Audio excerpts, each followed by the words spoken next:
اللي سمعته عن تجمع إصلع وريك لو طلع صح، يبقى في ناس هناك بتلعبها صح جدا.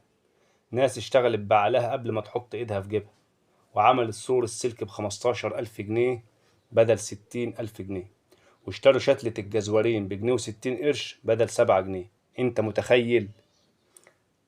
انا لما سمعت الارقام دي قلت في نفسي يا اما دول ناس عباقرة في ادارة الموارد، يا اما حد بيضحك عليا.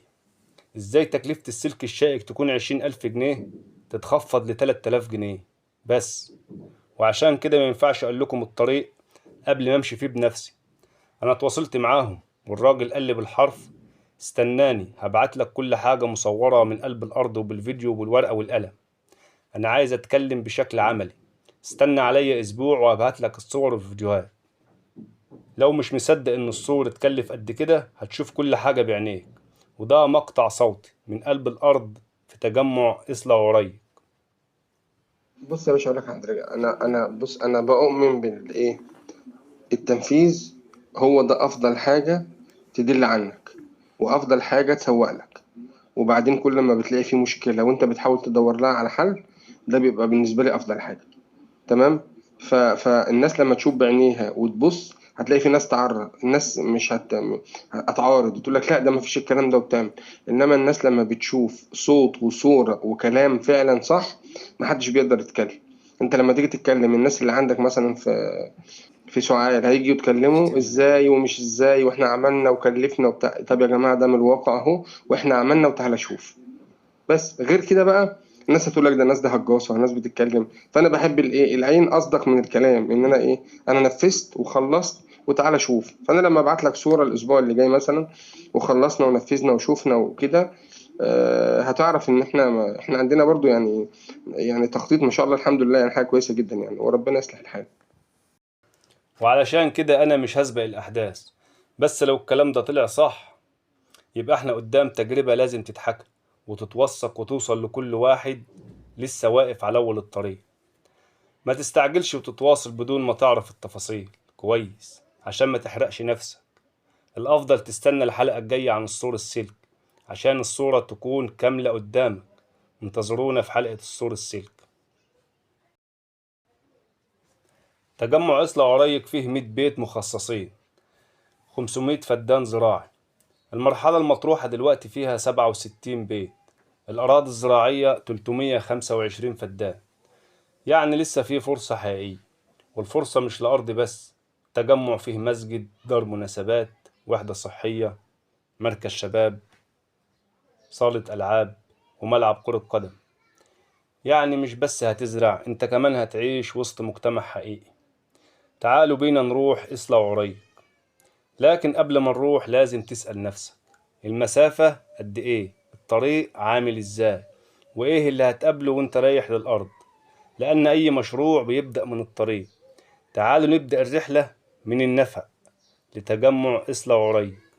270 كيلو من النفق عند كمين الطور هتلاقي بنزينة.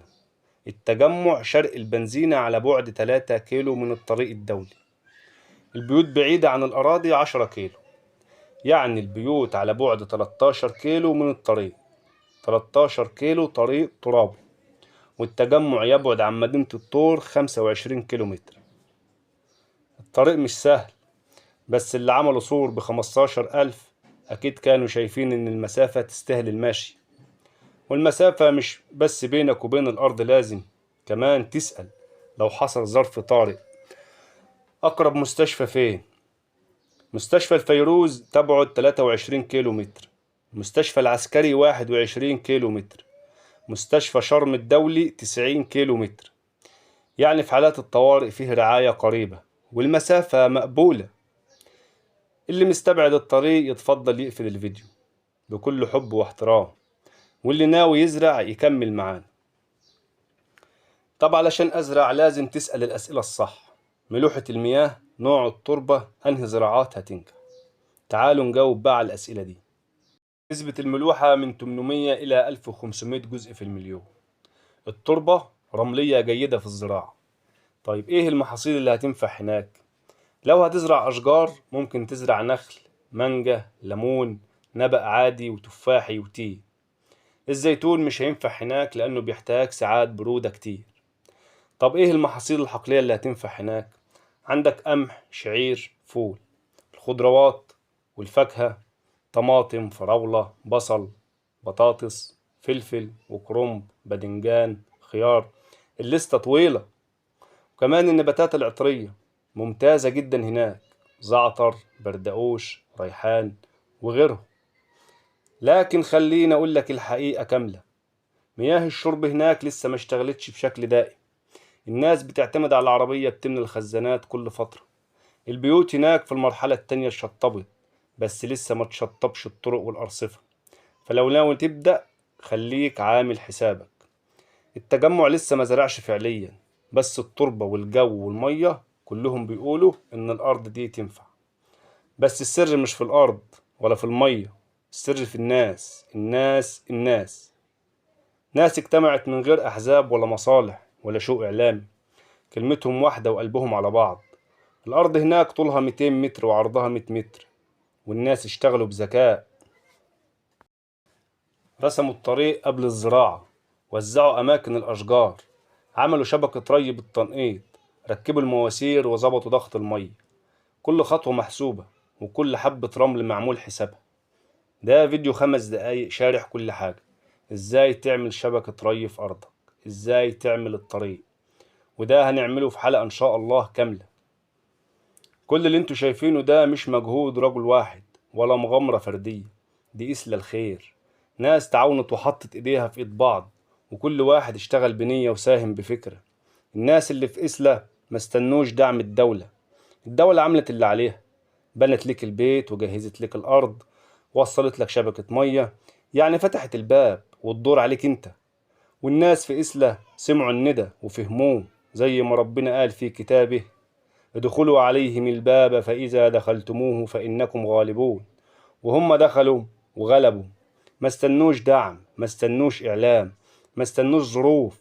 واللي عايز يبدأ يتعلم منهم. لو شايف إن اللي سمعته في الفيديو ده فيه خير وصدقته، انشره، يمكن يوصل لحد تاني لسه واقف على الأول الطريق.